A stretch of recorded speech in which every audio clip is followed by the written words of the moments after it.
नंदिनी गाय की अद्भुत कथा, दिव्य गाय का रहस्य। क्या आपने ऐसी गाय के बारे में सुना है जो केवल दूध ही नहीं देती थी बल्कि अपने स्वामी की इच्छा के अनुसार पूरी सेना तक प्रकट कर सकती थी। एक ऐसी दिव्य गाय जिसकी शक्ति को देखकर एक महान राजा का अहंकार भी चूर चूर हो गया। यह कथा है ऋषि वशिष्ठ की दिव्य गाय नंदिनी की। तो यहीं से अब हम कथा प्रारंभ करते हैं। अति प्राचीन यानी कि बहुत प्राचीन समय की बात है। महर्षि वशिष्ठ का आश्रम वन के शांत वातावरण में स्थित था। आश्रम में साधना, यज्ञ और अतिथियों की सेवा ही जीवन का आधार था।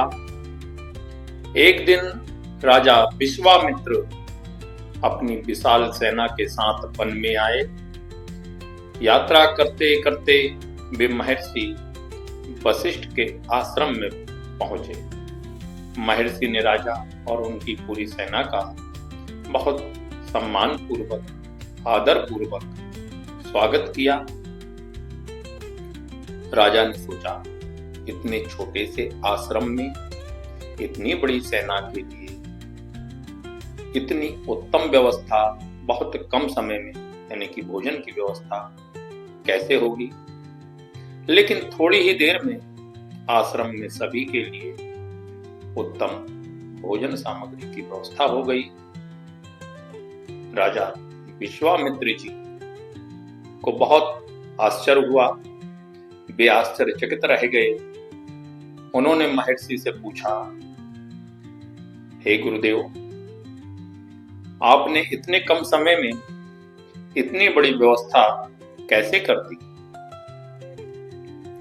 तब महर्षि वशिष्ठ ने अपनी दिव्य गाय नंदिनी की ओर संकेत किया। नंदिनी कोई साधारण गाय नहीं थी। नंदिनी गाय कामधेनु की पुत्री मानी जाती थी और उसके भीतर एक अद्भुत दिव्य शक्ति थी।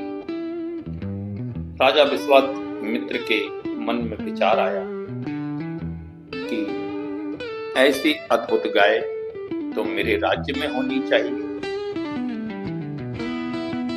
उन्होंने महर्षि से नंदिनी को उन्हें देने का आग्रह किया।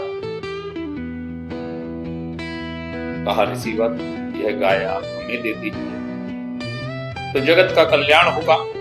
महर्षि ने कहा, राजा, यह जो नंदिनी गाय है मेरे आश्रम की सेवा और यज्ञ के कार्य का आधार है। किसी भी स्थिति में मैं इसे किसी को भी नहीं दे सकता। राजा ने बदले में धन, स्वर्ण और बहुत सी गाय देने का प्रस्ताव रखा। लेकिन महर्षि वशिष्ठ ने अपना निर्णय नहीं बदला। राजा का आग्रह धीरे धीरे एक हट में बदल गया। तब राजा विश्वामित्र ने उस नंदिनी को बलपूर्वक ले जाने का प्रयास किया। तभी नंदिनी ने महर्षि वशिष्ठ से अपनी रक्षा की अनुमति मांगी। महर्षि ने कहा, नंदिनी, मैं तुम्हें अपनी रक्षा करने की अनुमति देता हूं, क्योंकि बिना अनुमति के यह नंदिनी गाय कुछ भी कार्य नहीं करती थी। इसके बाद नंदिनी की दिव्य शक्ति से एक बहुत विशाल सेना प्रकट हो गई। कथा के अनुसार उसके प्रभाव से अनेक प्रकार के योद्धा और विशाल सैन्य शक्ति का प्राकट्य हुआ। राजा विश्वामित्र की सेना किसी भी प्रकार से उसका सामना नहीं कर सकी। राजा को समझ आ गया कि जिस शक्ति को वह धन और बल से प्राप्त करना चाहते थे वह साधारण शक्ति नहीं थी, लेकिन इस घटना ने विश्वामित्र के मन में एक और विचार को जन्म दिया।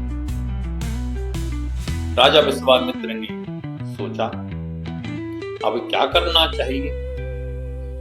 यदि एक ऋषि के पास इतनी शक्ति हो सकती है तो मैं भी ऐसी शक्ति प्राप्त कर सकता हूं। मुझ में कौन सी कमी है? यहीं से विश्वामित्र के जीवन में एक महान परिवर्तन शुरू हुआ और प्रत्येक व्यक्ति के जीवन में कुछ ना कुछ ऐसा घटनाक्रम होता है कि उसके जीवन में अध्यात्म का परिवर्तन होता है। राजा विश्वामित्र ने राजसत्ता और भौतिक शक्ति के मार्ग से हटकर तपस्या, ध्यान, जप तप और ब्रह्म ऋषित्व की ओर अपना कदम बढ़ाया। अब इस कथा का रहस्य और सीख क्या है, आइए इस पर भी विचार करते हैं।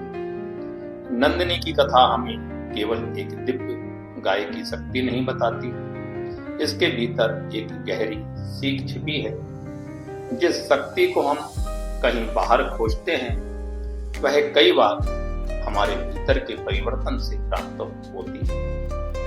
राजा विश्वामित्र के पास राजा की शक्ति थी, विशाल सेना की शक्ति भी थी, बहुत सारा धन था और सामर्थ्य था, लेकिन महर्षि वशिष्ठ के सामने उन्हें अनुभव हुआ कि आध्यात्मिक शक्ति के सामने केवल बाहरी बल पर्याप्त नहीं होता।